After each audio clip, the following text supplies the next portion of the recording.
Next is a very known person, Dr. Nicholas Jayasekara, we call him Nico. He is the Surgeon Rear Admiral and the Director General of Health Services in Naval Headquarters. He was also the President of the College of Medical Administrators last year. And he's going to talk about the leadership, the Global Medical Leadership Competency Framework. That will be interesting, and it's my field as well. Over to you, Dr. Jayasekara.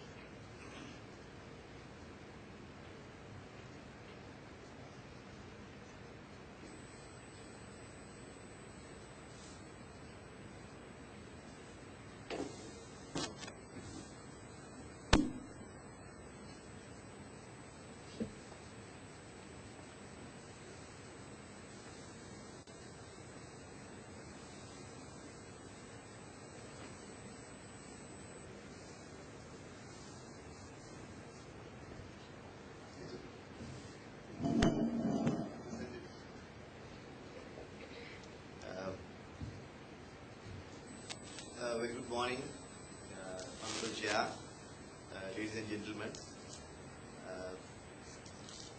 This morning I would want to share with you 15 competencies of a medical leader.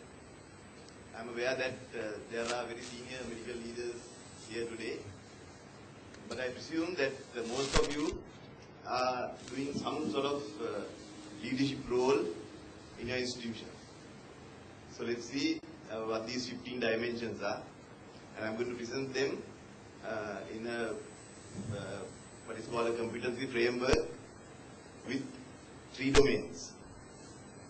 Now, before I come to the competencies proper, let me tell you all very briefly what medical leadership is, why it should be studied, what is already known about the area, and how it was studied.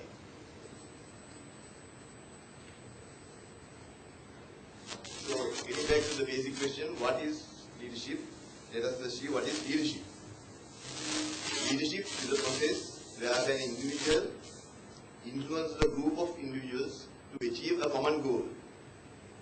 There are 3 key words here: a process, influence, and a common goal. Now, medical leadership is essentially the same leadership using technical knowledge in medicine in a healthcare organization. Simply that. Now, let me briefly tell you all what is the significance of medical leadership. Why should we study it?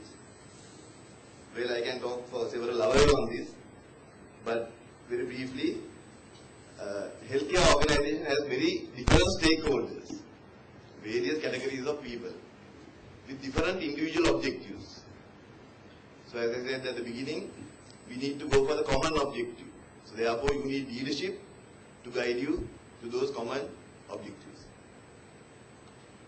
Then, very often, inquiries into hospital performance issues. I think Dr. Jayasekara will be able to elaborate on this. Has repeatedly highlighted deficiencies in leadership. And that is very, very true of the Sri Lankan scenario. Therefore, leadership is a critical factor in delivering high quality healthcare.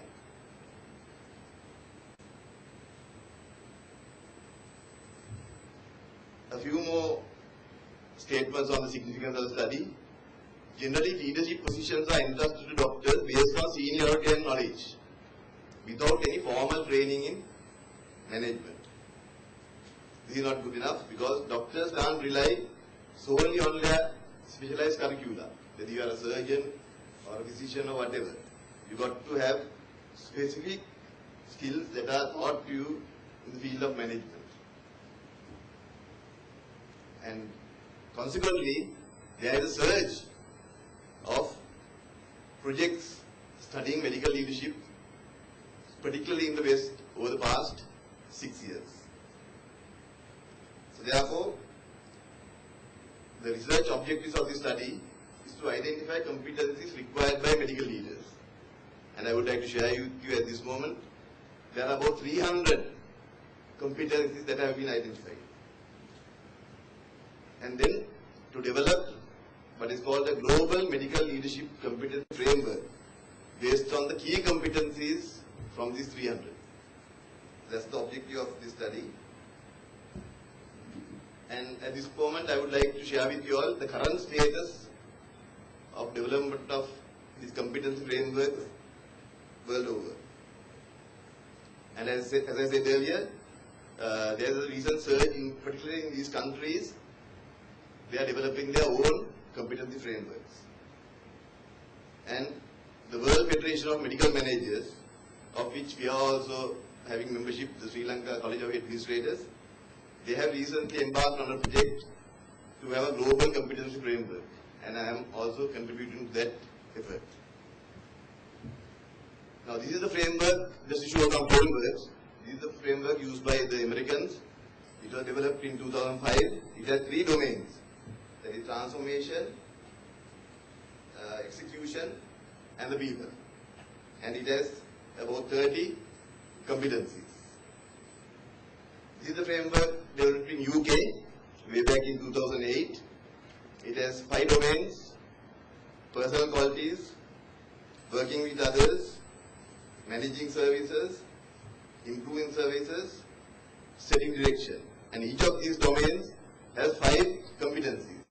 So we are talking of 20 competencies. This is the Canadian framework that has, as you can see, 5 domains, and the 6th one, a behavioral domain.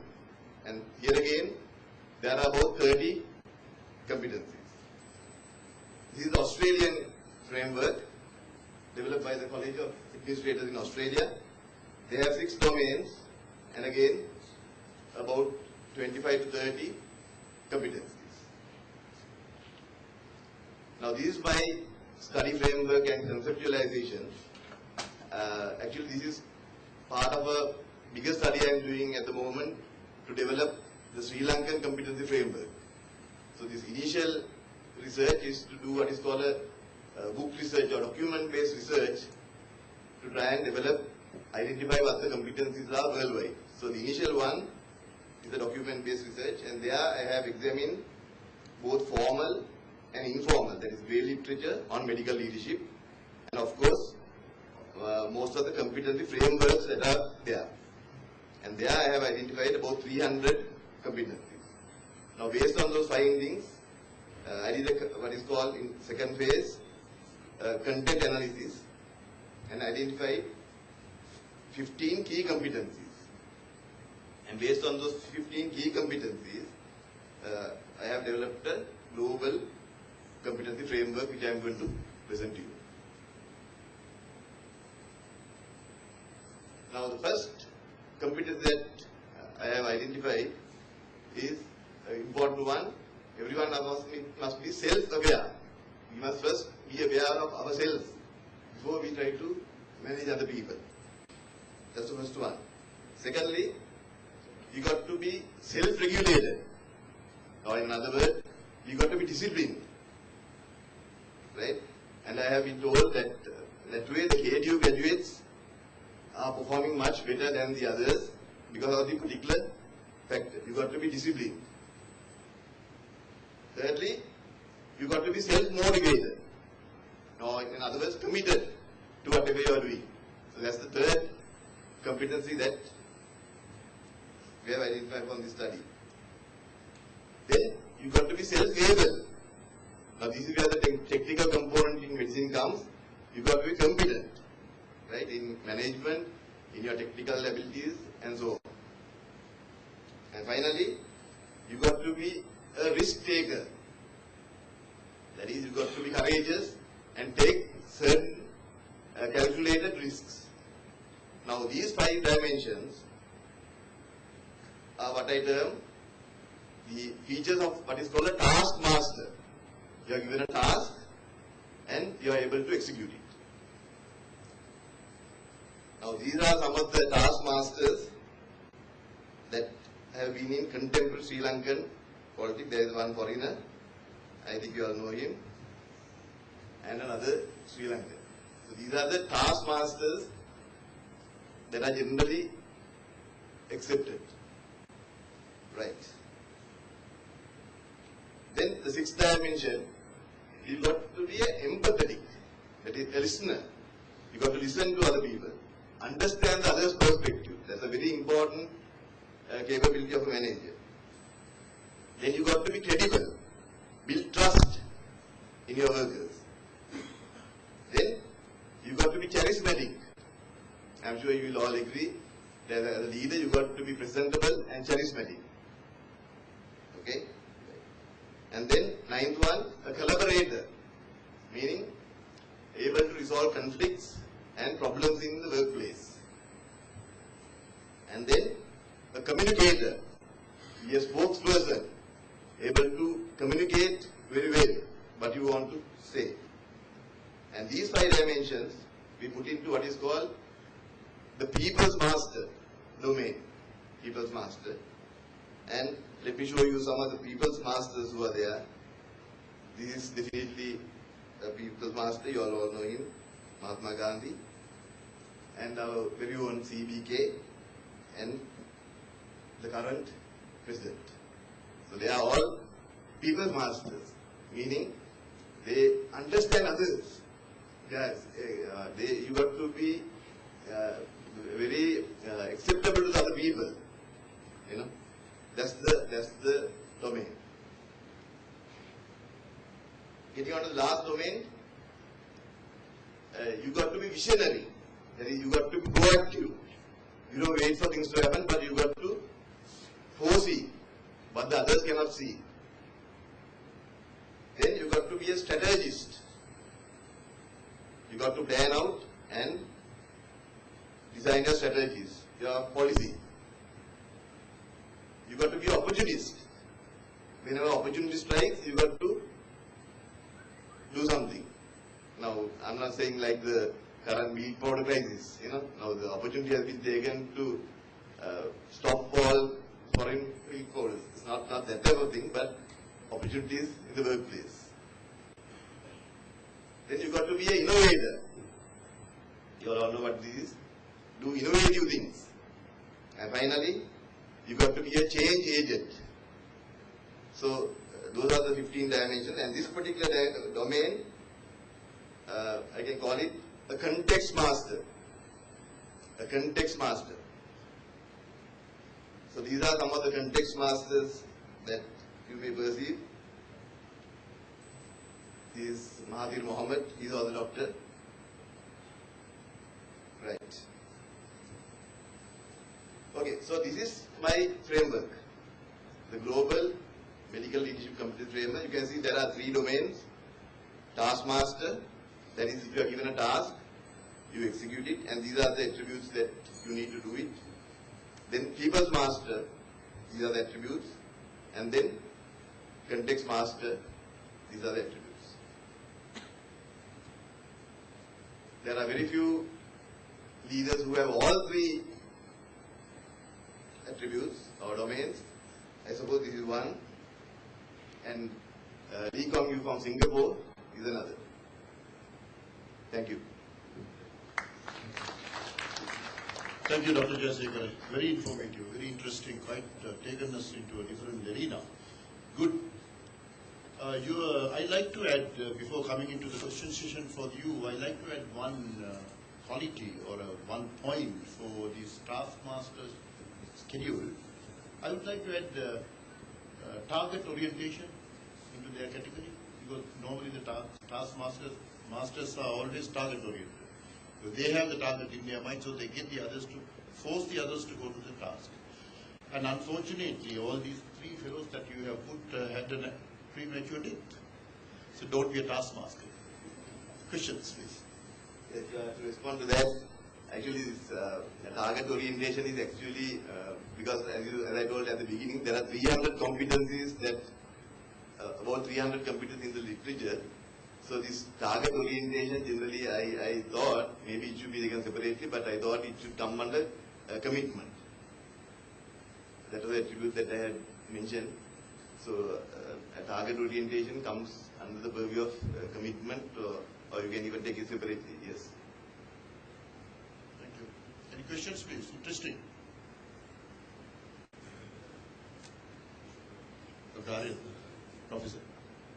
I'm very much grateful to you for openly coming out with a scheme like that. And in fact, with the permission of Dean, I would invite openly, open invitation to come here and give this lecture to our students also. It's a very important thing and is intellectually stimulating for all of us. And also, I would like to add a little bit with a different aspect which I have seen. All these all categories, if you look at them, they are very busy, very efficient, very active, and their results are good. And that's the person with very high profile and very efficient, and they will reach the target. There is a fellow, please identify him, and a man with wisdom, no problem will crop up. And he is not busy, but no problems will crop up. That is a person with wisdom. And that is the other category we have to identify. Thank you very much. Yeah, to answer the question, actually these are the competencies that were worked out from the literature. So actually permit me to do the rest of the study, that is to come up with the Sri Lankan framework, and I think that might be a better tool to teach everybody. So once we come up with the Sri Lankan competencies, that might be more useful. Yes, Just another comment, Dr. Jayasekara, that in addition to what you said, quite wonderful. I thought that also you can think as to where this comes up, could be put in your list somewhere, I don't know. But leader, as you were describing, if that leader is also a master or jack of all trades, if you put it that way, also could be very useful in the leadership. Let's say a director of a hospital, if he knows little about electric circuits, plumbing, what I'm trying to say is I know how to put it and where. But if you know little of everything, other people can't cheat you, right? Then you can be a real master. I know whether that suits you. Yes. Probably that particular requirement, I believe, is addressed under competency. Because if you see competency, we are talking of the technical knowledge in medicine, plus the management knowledge, plus any other, required competency. So maybe we can put it separately, but since there, again, I will say that since there are about 300, it's rather difficult to try and put it into a separate category. what really you need, you are very right. It has the person with the versatility is what you are going to talk about. What really needs is the common sense in management. If you thoroughly apply that, you will be successful. And trying to be an electrician or trying to be a clinician, an administration trying to be a clinician is a detrimental thing. Administrator trying to be an electrician also going to be detrimental. Remember, Mr. Premadasa died because he was doing the security person's job. Otherwise he would have died at that time. So management is a very social science that it's it's a non-specific thing. We take hours to talk. Let's talk on a Weissman circle later. Thank you very much, Dr. Jayasekara. It's you are becoming very popular. Thank you.